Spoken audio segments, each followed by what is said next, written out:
Hello everyone. So if you are graduating this year and currently you are preparing for your VLSI interview, both for job or for your MTech admission, then this playlist gonna be a game changer for you. Yes, because in this series, I'm gonna cover maximum of trending question which for sure will come in your interview. Throughout this playlist, I'll try to give my insight of those topics and how I would be answering those questions if anybody asked me during my interview. And actually, maximum of the question I'll be discussing in playlist are already been asked to me because I have taken 6 interview in one day, and also I have attempted for various MTech admission interviews. I have a good range of exposure about those interview questions, and this playlist would be great for all the BTech student and all the MTech student who are not in their final year also, because throughout this series I'll try to give you the practical example through using the open tool EDA. We are getting something from the concept. Same thing is already happening in the practical. It's not exactly practical, but EDA tool are simulating the practical scenario only. So by this way, those who have the time, you will be having a great insight to every topic. So from today onward, I'm gonna start the most exciting topic, the most important topic of VLSI interview. And for sure, if you asked anyone, at least one question is being asked from this topic only, because your CMOS inverter are like the nucleus of all the logic, digital logic being created. So it's very important. So in next probably 10 to 20 videos, I'll try my best to cover as much as I know. And finally, we will also try one interesting thing, and that is we'll go to the IEEE paper and we will try to find out a project or a paper which we can implement it as one of the project for our BTech or for our MTech. Not the major project, but as a minor project. So I'll try my best to implement one of the paper and make a video and help you to get more insight of CMOS inverter, because you will be preparing your CMOS inverter 100%.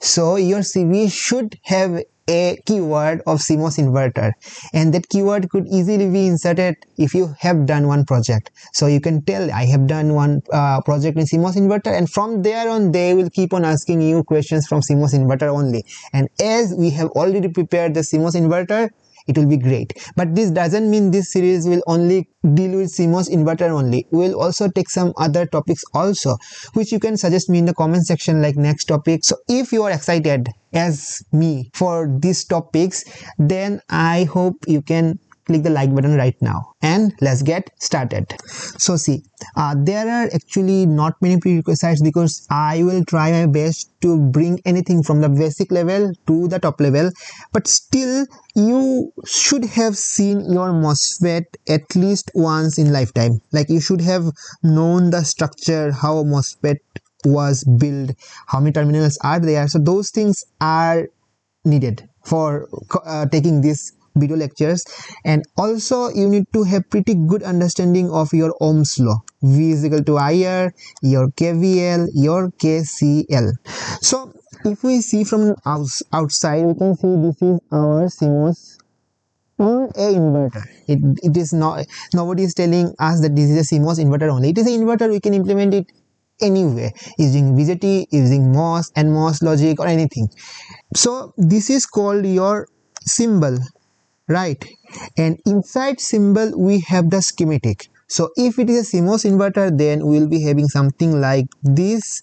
One would be PMOS, another would be NMOS, and we will be having a power supply here, and we will be having ground here, and we will be having V in and V out from this location. This is simple. So this is our symbol, this is our schematic, but these things are not practical. Practically, whenever if you see a chip of inverter, nothing would look like this thing. These are only the, as name suggests, these are symbol, these are schematic, they are just a representation. But actually how we do, we draw the polygons of those things and we try to build the layouts.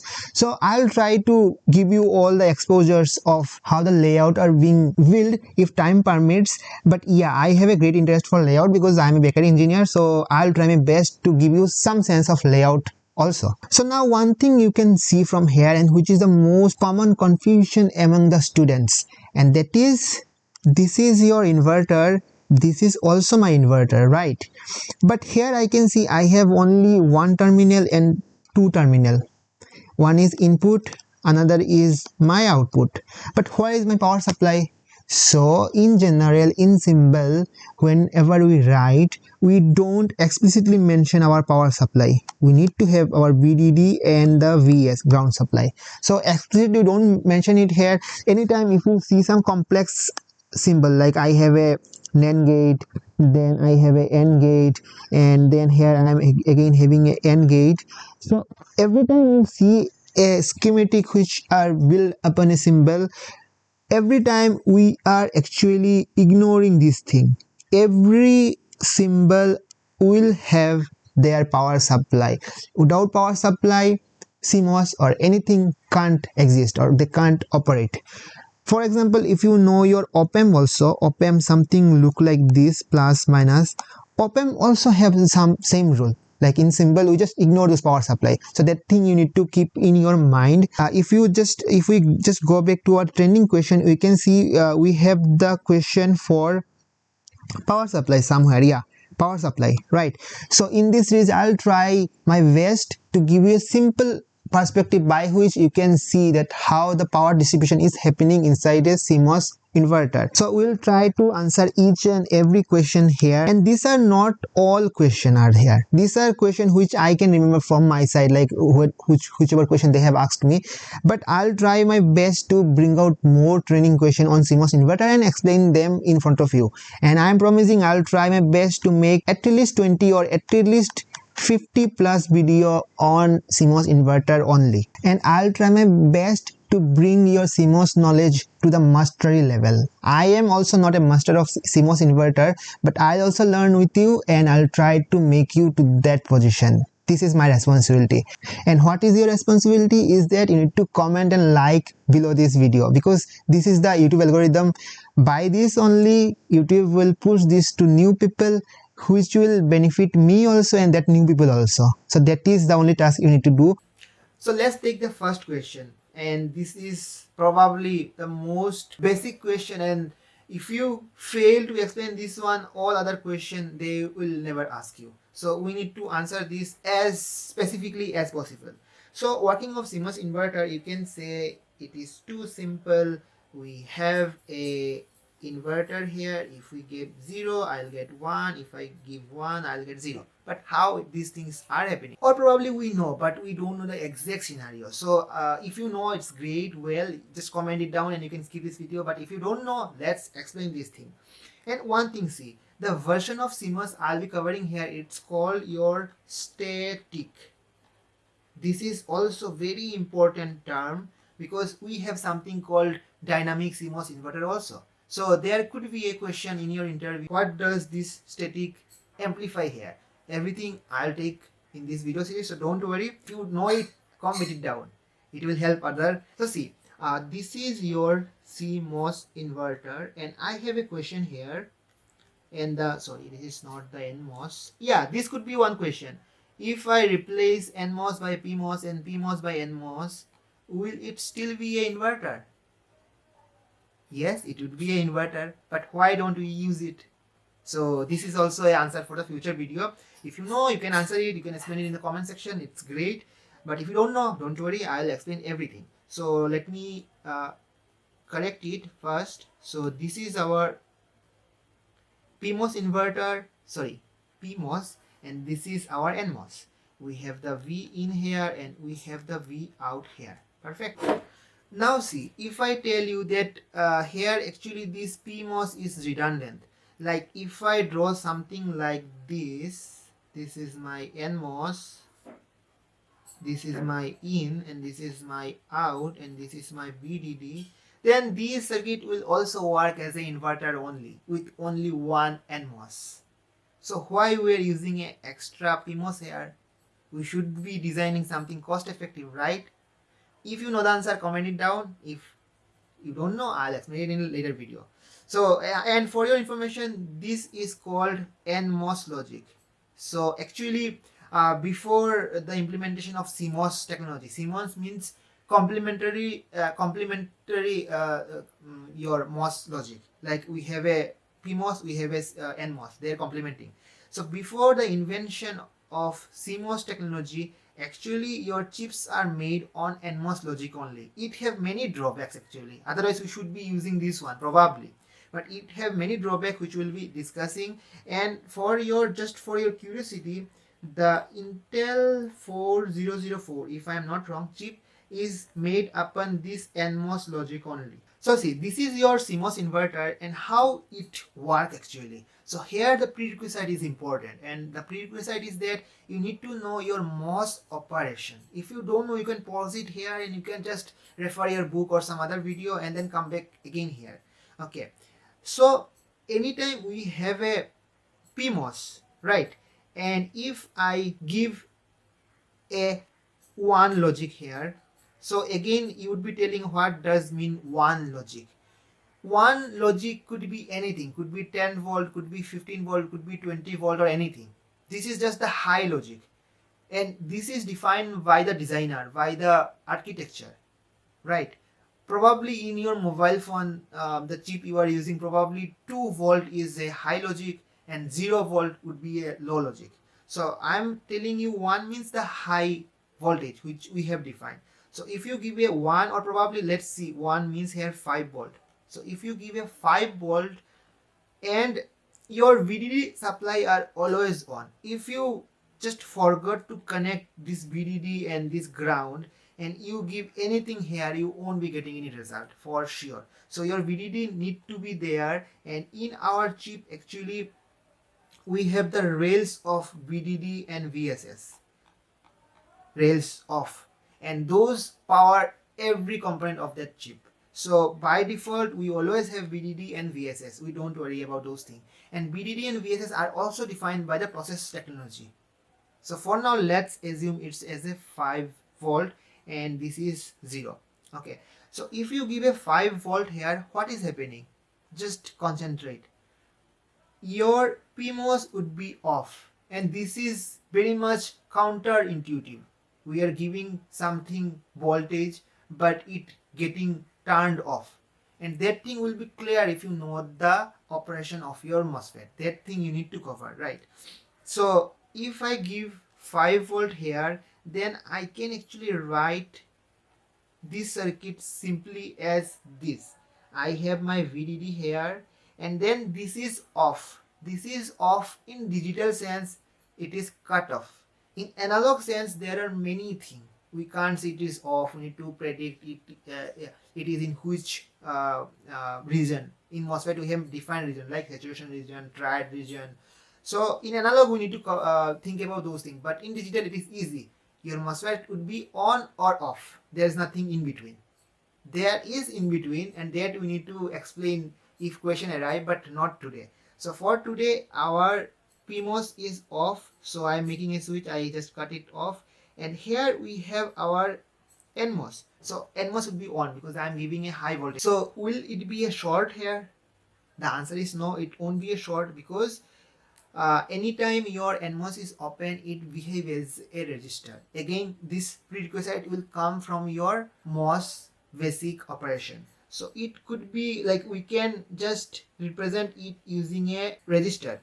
And to calculate the value of resistor also we have some formulae, but here I am not explaining those things because those things not required here. And this is your ground, and here I have given my V in, which is of 5 volt, right? And we are taking out our output from here. This is our V out, right? But here I have done one big mistake, and the big mistake is that this thing can't be touched here. Why? Because in MOSFET operation we know anywhere we have a gate, this is our gate, we have a insulating material here, which is by commonly used SiO2. So if I give any voltage here, it will create some inversion layer here. but no current would be flowing here, ideally speaking. In practically there would be some nanoampere or Armstrong of ampere current will flow, but for now safely we can ignore it. You won't say as an engineer we are ignoring everything, it won't work. Actually this ignoring won't affect much, it will be as correct as the practical circuit, so that's why we can ignore it as an engineer.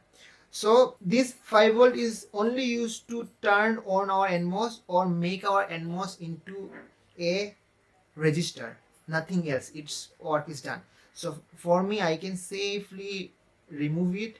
And now see, you have your Vout, right? If we give anything high here, then our output should be 0, right? But how it is becoming 0, that is the question. And here one most confusing term arrive, and in almost all the schematic we ignore those things, and that is, see, if you have your one inverter here, right, this thing would be connected to something, right, and that to something would be another logic block, and again this thing could be connected to some other logic block, right, and these logic blocks are created from MOSFET only. And these connection are, if you just see this one, or for example, for not to get confused, I have connected one inverter with another inverter. So this connection is nothing but a connection to the gate, right? And gate are connected to, if we again come back here, then gate are again connected to two plates. This is one plate and this is another plate. In between we have a SiO2. So what does this device called? Yes, correct, this is called your capacitor, because this is the how capacitor are made.